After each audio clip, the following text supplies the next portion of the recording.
The whole notion of lifelong learning is one that I treasure.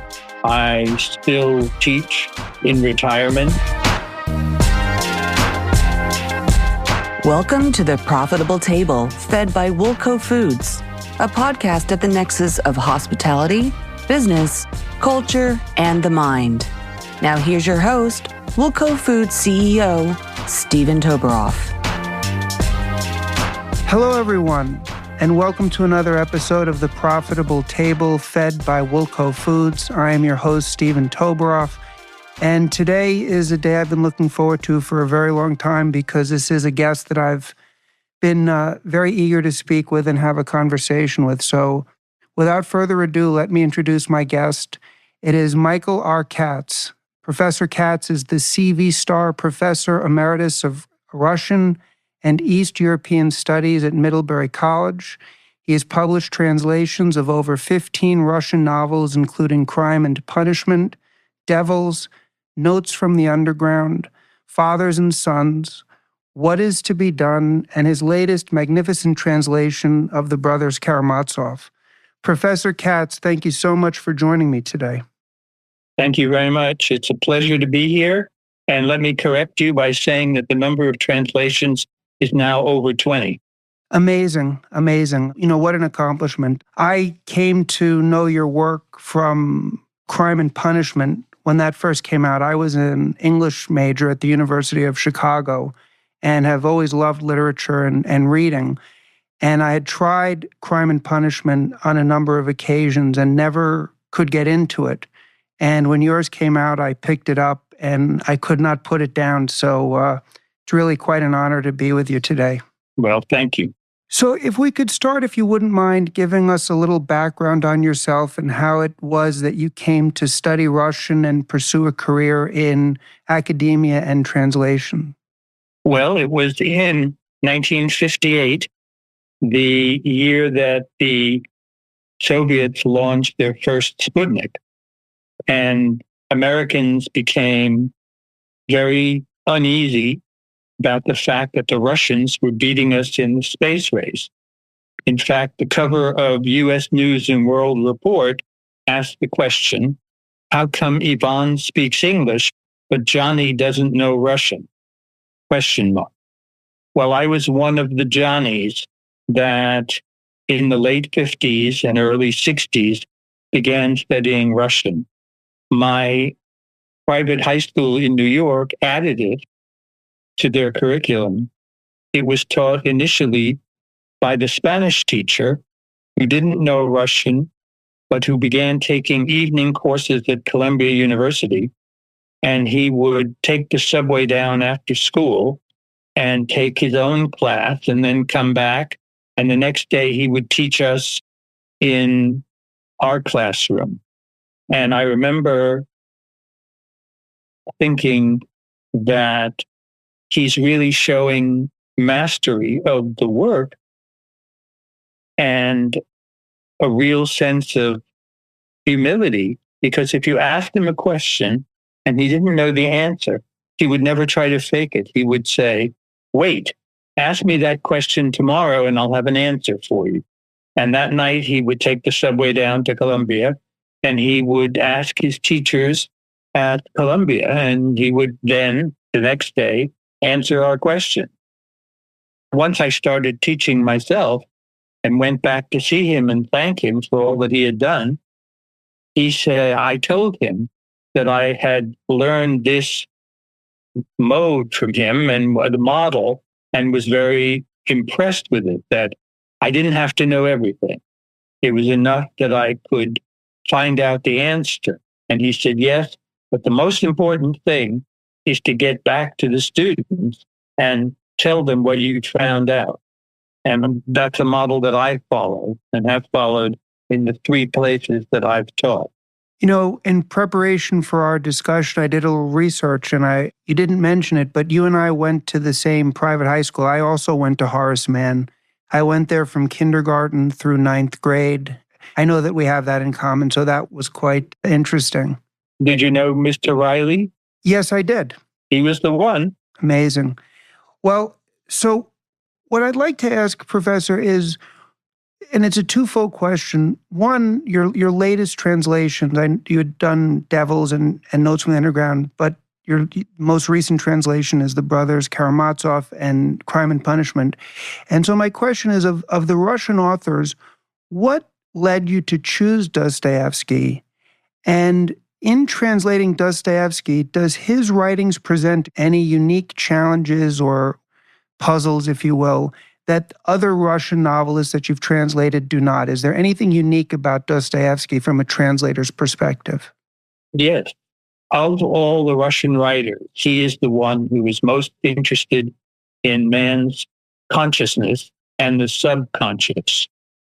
So he presents motivation as one of the most important aspects of his characters. Raskolnikov, when he goes to confess his guilt to Sonia Marmeladova, goes through a litany of excuses. This is why I killed her, the pawnbroker. This is why I killed her. This is why I killed her. And he rejects, or she rejects, each one of his reasons until he really gets to the truth. And he says, I did it to find out if I was one of these extraordinary men. And he fails, of course, to prove that he is one. But this concentration on motivation, on wishes, on fears, and on dreams, Dostoevsky was very interested in the realm of dreams, and Raskolnikov had 5 different dreams during the course of the novel. The most famous one being the first one of the beaten horse, where he's walking with his father through the village, and some peasants are beating a horse to death, and he identifies with the horse rather than with the victimizer. And then wakes up and says, my goodness, was I going to beat the old woman? Surely not. Surely I couldn't commit this crime. So dreams are a way that Dostoevsky uses man's subconscious to bring out Raskolnikov's guilt. The guilt keeps reappearing to him in these 5 dreams, right up into the epilogue. And he keeps trying to kill the old woman in his dreams, and he can't do it. One time, she's laughing at him in his dreams, and he fails to kill her. So I would say what drew me to Dostoevsky more than to Tolstoy or Turgenev or Herzen or Chernyshevsky, the other writers whose works I translated, is this fascination with the subconscious. You know, I have a few questions on Crime and Punishment, so I'm glad that you began that. I'm trying to figure out the best order to do them. And what I think I'm going to do is, you know, you'd mentioned Raskolnikov and his dreams and his inability to act in his dreams. And what I find so interesting, one of the many things that I find interesting, is Raskolnikov to me is is a character that I had a very easy time, and I think perhaps I'm not unique. There's much about him that is deeply sympathetic. There's much about him that you could almost say is admirable in the sense that he is a very empathetic, caring person, seems to go out of his way to help people.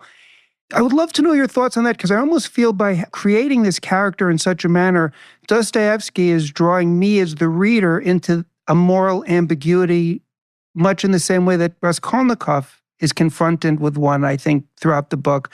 I was wondering your thoughts about that in terms of Raskolnikov being this empathetic character, and if my appreciation of that or perception of him is somehow unique, and love to hear your thoughts on that. No, you put your finger on a very important aspect of the characterization. When Raskolnikov's mother and sister appear, and he's already committed his crime and is feeling unwell because he's suffering with the guilt inside him, his mother has a conversation with his best friend, Razumikhin. And Razumikhin puts his finger on exactly the problem that you're seeing. Razumishin says the thing about him is it's as if there are two personalities at war with one another within his consciousness. And one side is this devil-may-care, arrogant, intellectual who's out to test this theory of his, this crazy theory, and to find out if he's an extraordinary man or not. And the other half of him is compassionate and empathetic, the side who intervenes for the young woman on Nevsky, who's being pursued by a dirty old man, who saves some children from a fire. It's a kind of throwaway line that we learn towards the end of the novel, who empathizes with the horse in that first dream, because the horse is the victim of the peasant Nikolka. So Dostoevsky is presenting Raskolnikov as a very sympathetic character in one sense. In the other sense, he's a murderer. He kills two women, and Dostoevsky is condemning that murder, which is the result of his intellectual theorizing. So he is a different type of character who has both of these aspects to him. In preparation for our conversation today, I reread the epilogue in Crime and Punishment, and I found it to be extraordinarily moving and thought-provoking. Yet I understand that the epilogue amongst critics is somewhat controversial. I would love it if you could elaborate a little bit in terms of what makes it controversial and sort of what your thoughts are on the epilogue. Absolutely. So the criticism of the epilogue is that it's too simplistic and too fast. That enormous change, Raskolnikov admitting the failure of his theory and finally coming to accept his own guilt, all happens in the twink of an eye. Let me drop back to the title of the novel, and then I'll come back to that question you asked. The title of the novel is Crime and Punishment, and the word for crime in Russian is "prestuplenie," and it means literally stepping over. And there's a similar word which differs by only one letter, which is "perestuplenie," which also means stepping over, but refers not to legal restrictions, but to moral restrictions. So one could say that prestuplenie is crime, and perestuplenie, with the additional vowel, is transgression. And the novel is about the violation of legal restrictions, that is, he commits murder, and also moral transgression. He commits murder. So he is guilty in both senses. At the end of book 6, when he goes into the police office, he confesses the crime to the police, but he still won't admit the failure of his theory. So he still doesn't feel the spiritual guilt. He hasn't admitted that he's transgressed God's laws by committing murder. He goes to Siberia, to the prison camp. Sonia goes with him. She demonstrates her love for him, and he is hated by the other prisoners because he's still such an arrogant bastard. It's only after he gets sick and recovers, which happens at Easter time, and 3 days after his illness, he's back out at work again, and Sonia appears next to him. He's standing on a riverbank. Sonia appears next to him, and all of a sudden, Dostoevsky writes, he doesn't know how it happened, but he's propelled by some force and falls at her knees. He doesn't make a decision. to throw himself at her knees. Some force overwhelms him, and he finds himself at her knees. And Dostoevsky writes and says, the moment has come. And then there's one more page after this moment has come, and you're out of it. It's your home. And critics say, wait a second. That's not the way the novel should end. It's much too pat an ending. It's too quick. It's not thorough in exploring it. Here, after 500 pages of detail about his motivation, suddenly we toss him away and we save him. And Dostoevsky writes, this will be the beginning of a new story, but our present tale is ended. And I happen to feel that it works just fine. I admit that it's brief, it's a little simple, but I think it's a perfect ending, and that we're prepared for that ending by various things in the novel leading up to it. One of them is the walk in the first dream, the walk past the tavern where the peasants are beating the horse to death. They're headed for the church to bring a gift to Raskolnikov's little brother and to his grandma, both of whom are buried in that cemetery. And this shows that Raskolnikov, as a boy, believed in Orthodox Christianity.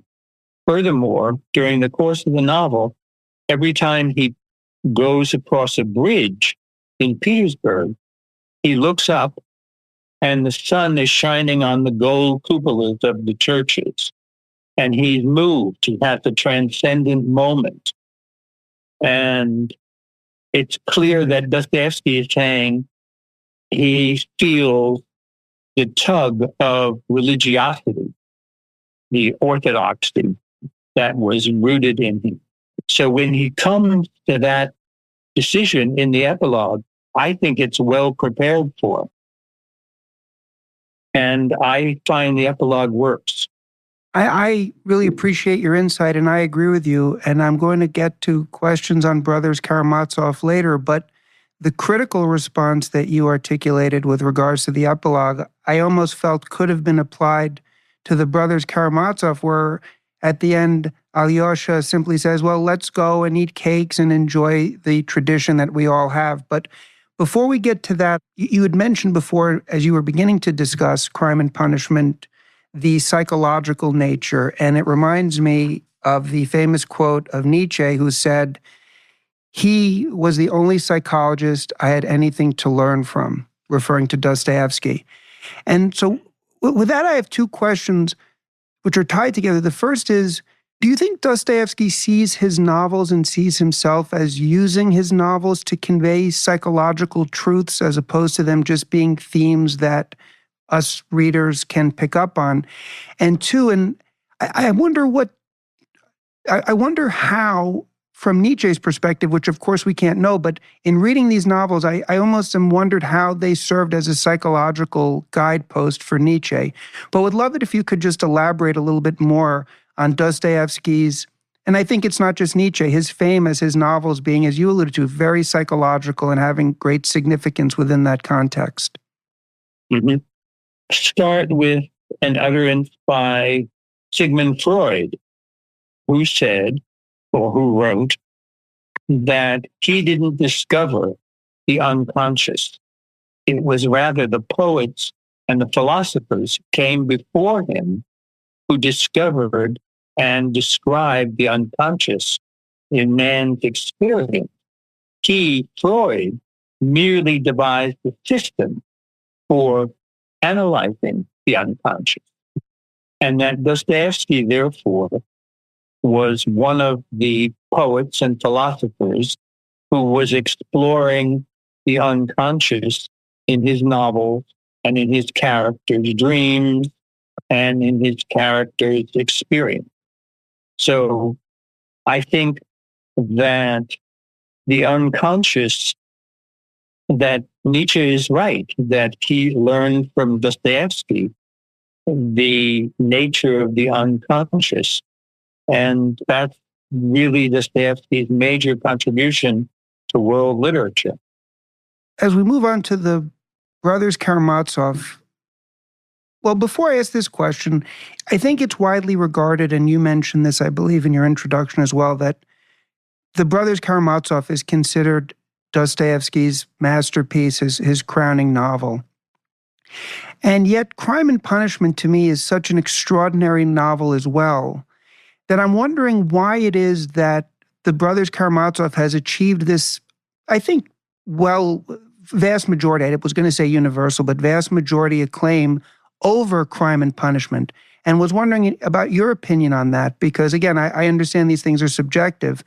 But what is it about the Brothers Karamazov, you think, that makes it such that people, out of all of Dostoevsky's writings, this is his crowning achievement? What do you think about it has enabled it to achieve that status? Well, I think that Crime and Punishment has one hero, and we follow his path through the experience of murdering the old woman and the gradual coming to terms with his guilt, his legal guilt, and his spiritual transgression. In Karamazov, it's a much more complex examination of the human consciousness.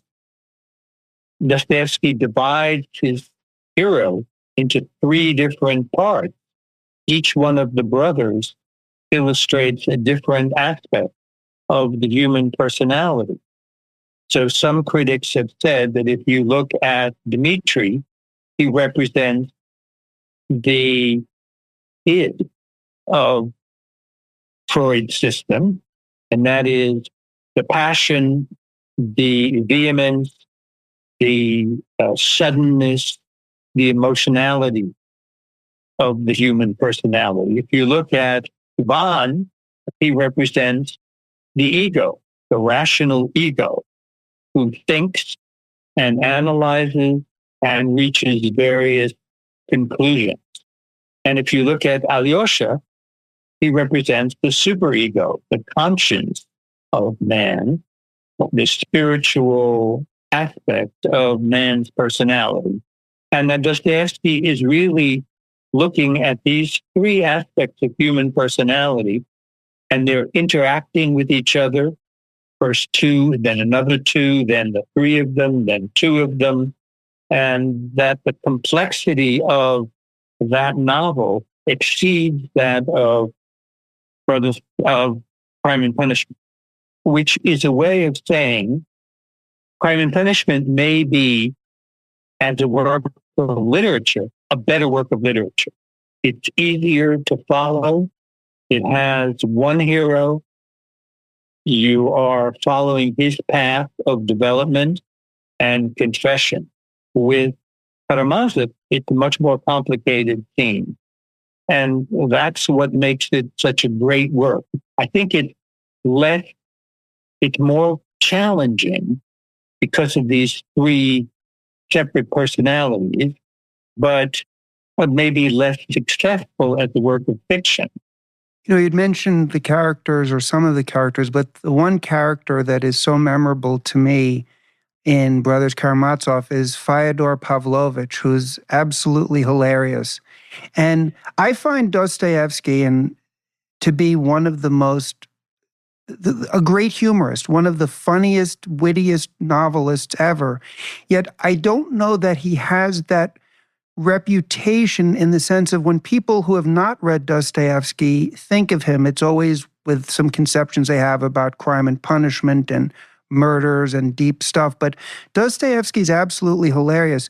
Do you think he gets enough credit for that or is acknowledged for that? And does translating humor create any unique challenges that straight dialogue or other aspects create?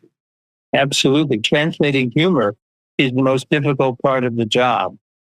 Humor and dialect, I think, are two things that really challenge a translator.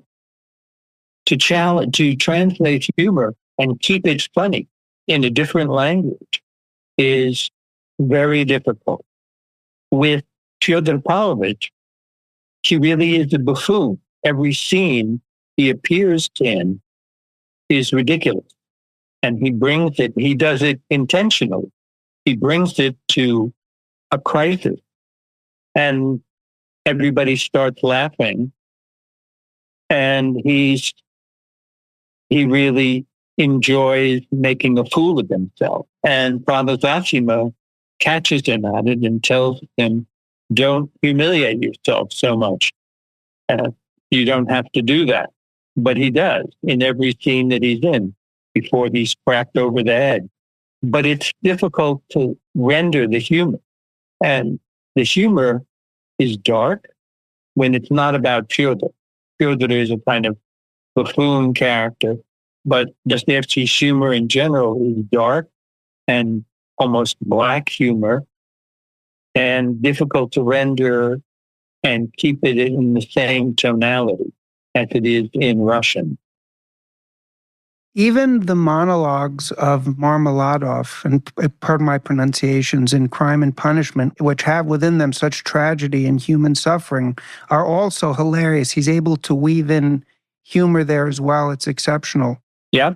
Another work of Dostoevsky's that you translated, Notes from the Underground, is a work of fiction that I really love and I think is so complicated and so useful for exploration. And there was a quote of yours that I want to read in the afterword of the Brothers Karamazov and ask you to elaborate on it, please. And the quote is the following: "For Dostoevsky, the only true response to the argument presented by the Grand Inquisitor," which is a chapter in Brothers Karamazov, "must be unquestioning and unconditional faith and love, as is the case in all of his major novels, beginning with Notes from the Underground." So, if you wouldn't mind, please, could you talk a little bit about how that theme of this love and understanding is reflected in Notes from the Underground? Because when I read your afterword, I was struck by that, and I was thinking back to my reaction of Notes from the Underground, and would love it if you could elaborate a little bit more on that as it pertained to that work. In chapter 11, in part 1 of Notes from Underground, Dostoevsky has the underground man saying, "Hurrah for the underground." And then he says, "No, that isn't what I mean. I would trade this underground for a minute." And the question is, what would he trade the underground for? He doesn't want to be a normal man of action because they're stupid. He's much better off in the underground where he's conscious, although he's so unhappy. So level 1 is this stupid man of action. Level 2 is the underground, the conscious inertia. And level 3 is missing in the novel. And the indications are that it would come from 2 sources. One would be the prostitute, Lisa, whom he meets. He screws her when the men all go off to the brothel after their school reunion, have dinner in the restaurant. They all go there, says Dostoevsky. And there means, of course, to the brothel. And he winds up with Lisa. They have sex, but then he begins to preach to her. And the last 50 pages of the novel are his sermon to her about how terrible her life is, and she should stop prostituting herself, and what sort of end she would have, and her sisters would also take to prostitution.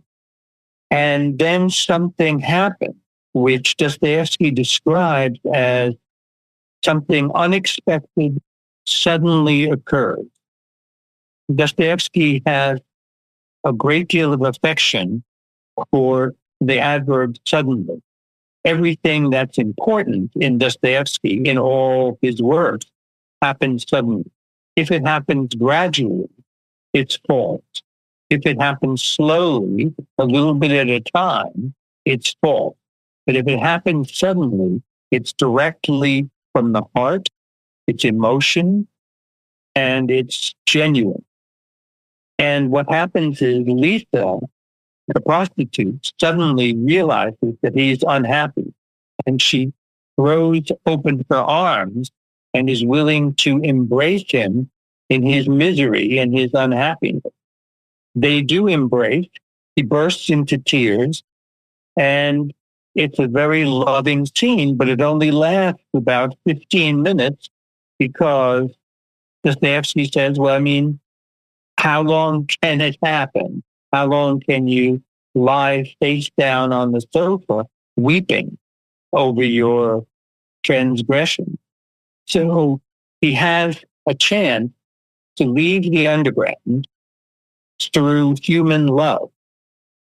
The other option for getting out of the underground is faith. But the censors removed from the text of Notes from Underground any reference to Jesus. And Dostoevsky said in a note, in a letter that he wrote to his brother, that the censors removed that part of the novel. And he was very upset that, as he says, where I blasphemed, they let stand. But where I deduced from all of the above the importance of faith and Christ, that they cut out. So here's the two-part answer to man's distress: human love and religion in Russian Orthodoxy, belief in Russian Orthodoxy. He rejects Lisa's offer of love, and the censors took out the reference to Christ. So there is no answer provided in Notes from Underground, and the notes just break off and end. And he's left in his underground, being miserably unhappy and alone. By the time we get to Crime and Punishment, which is next after Notes from Underground, Sonia is offering him both love and faith. At the end, in the epilogue, Sonia pulls out a New Testament, the gospel, and gives it to him. She doesn't force him to read it. And he says, she gave me a gospel. I haven't started reading it. Maybe her faith will become my faith. So here he's got the two parts again. He has Sonia's human love, and he has the possibility of God's love through that gospel which Sonia presents him with. Now, of course, he's had Sonia recite from the gospel. He has indicated before that he's interested in things spiritual and religious, but it isn't until the end of the novel that she hands him a gospel, and you sense that he's going to put it under his pillow, and maybe one day he'll start reading it. In Karamazov, Alyosha is clearly the spiritual figure. He's a monk to start, and he finally takes Father Zosima's advice to go out in the world and start ministering to the boys, to the schoolboys. And Father Zosima said, you mustn't spend your whole life in the monastery. You must go out and you must marry and have children. And then in your old age, you can come back and become a monk in the monastery and pray for the salvation of your soul.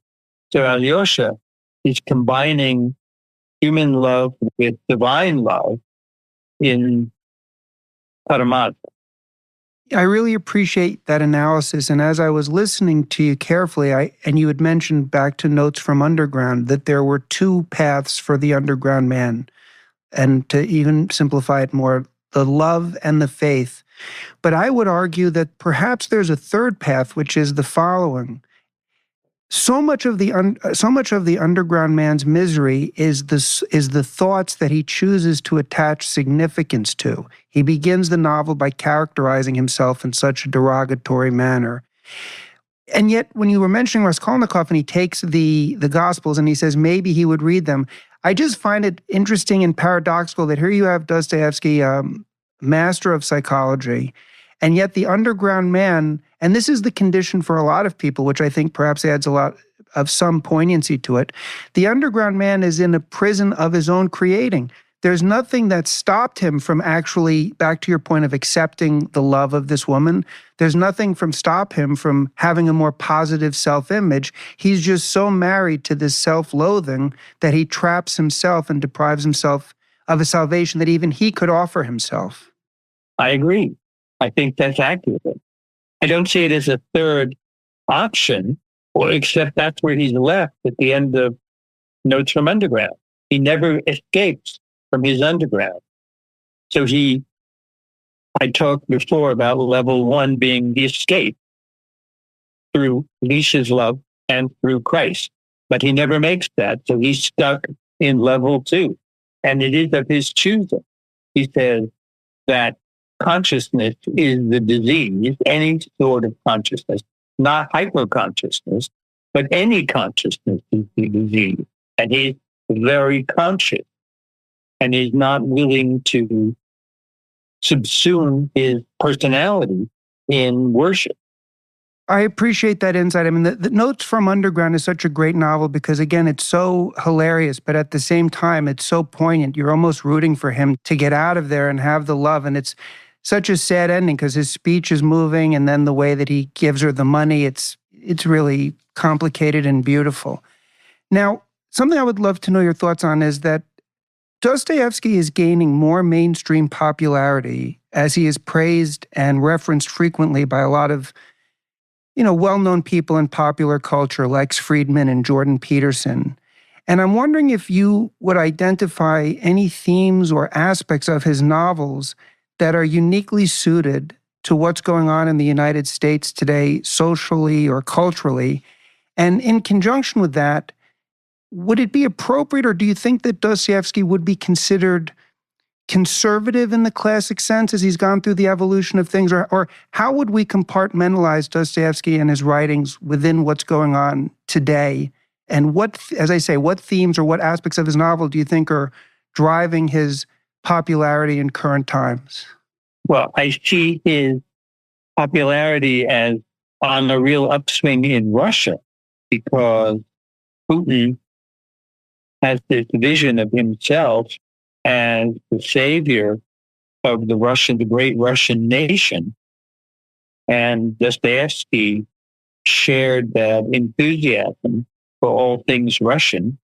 He was a Slavophile, and Putin is looking for a philosophical structure to base his claim on. I mean, he has already compared himself to Peter the Great as the great empire builder, and reclaiming, well, Peter didn't reclaim, Peter took territory all around Russia, conquering various tribes and having them submit to the rule of the Tsar. Dostoevsky has been used by Putin to establish this nationalism, extreme nationalism. I don't see the application to American culture. And I'm eager to hear if you do, what you see. Dostoevsky was not a Democrat. He was a monarchist. He believed in the Tsar. In fact, he sent a copy of his third novel, Devil, to the Tsar and said, pay attention to my novel, or else this is going to happen in Russia. He was out to strengthen the autocracy. What I would say with respect to Dostoevsky in America is, right now there are a number of trends that people believe, or a number of movements, a number of things going on, that people, I think, believe are anti-traditionalism. And I'm not rendering any judgment whatsoever. And the sense I get from Dostoevsky, particularly as he's moved on in his life and in his later novels, is that he's a traditionalist, which would make sense that he was a monarchist in Russia.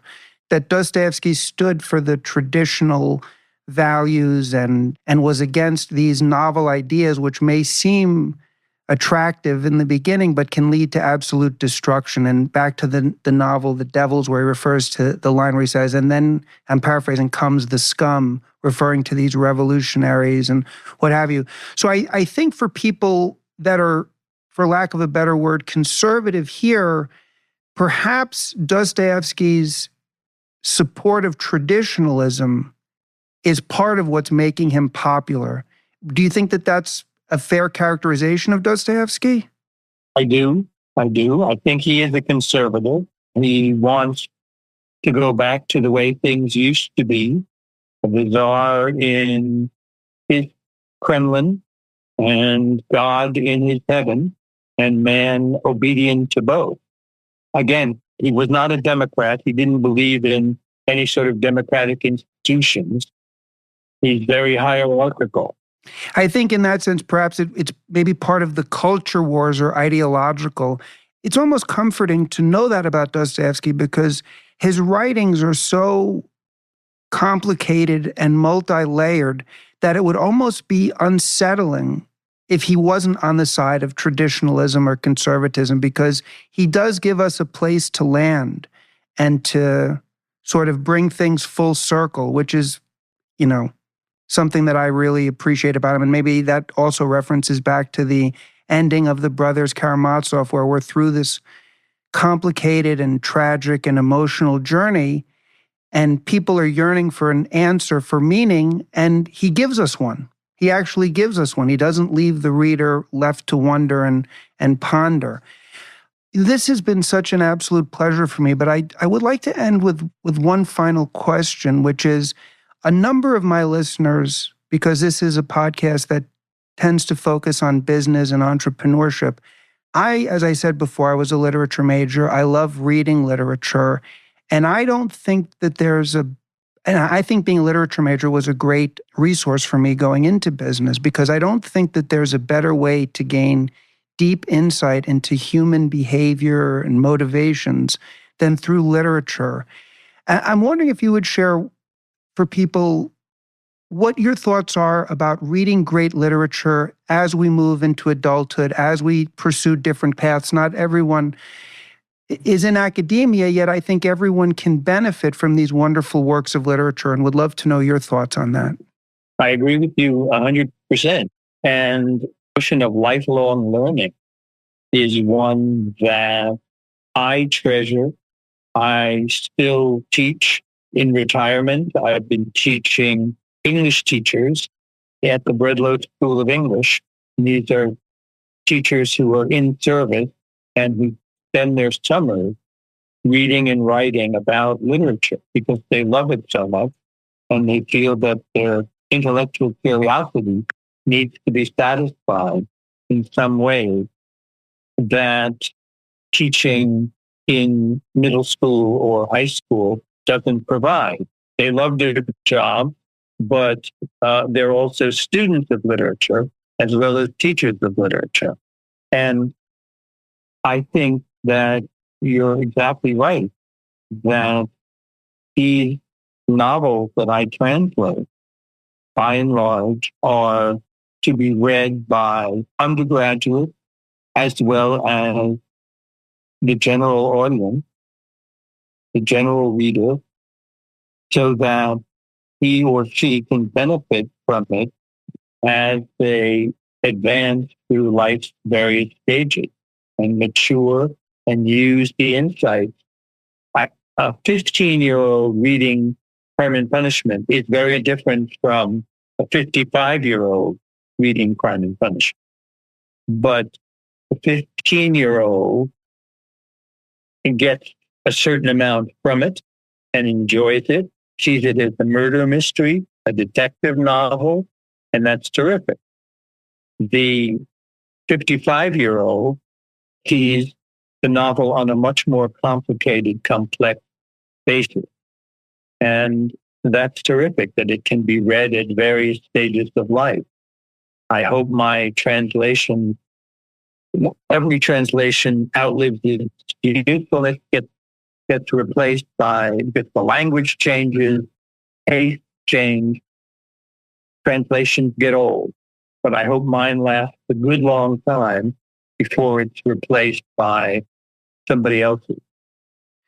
Well, first off, I agree with what you said because there's so many great authors, like, for example, Balzac, who I was very pleased to learn from you that Dostoevsky had translated one of his works, Eugene, which I've read that novel and it's terrific, and I love Balzac, but I derive so much pleasure from these great works of fiction that I've come to later in life. And as I say, Crime and Punishment, there's no way I would have gotten as much. And it's not just Crime and Punishment. It started me on a journey into Dostoevsky and an immense pleasure from that. And I couldn't agree with what you said more. And I really would say to everyone listening out there that if you enjoy reading fiction, the next book you should absolutely get is Professor Katz's translation of Crime and Punishment or the Brothers Karamazov, because I will say that Crime and Punishment is my favorite novel, your translation. And I want to read to the audience a quote from your introduction, which says, and I quote, "Now, I offer this version to the reader in the hopes of helping extend the life of this irreplaceable book as far into the future as can be imagined." And I can say, Professor, that I believe you've done that. I don't know, I can't read the future, but it's hard for me to imagine a translation that's going to improve or involve this. But I just want to thank you for doing it because it added immense pleasure to my life and started me on a wonderful journey. Well, you're very welcome, and thank you. And I've enjoyed the conversation.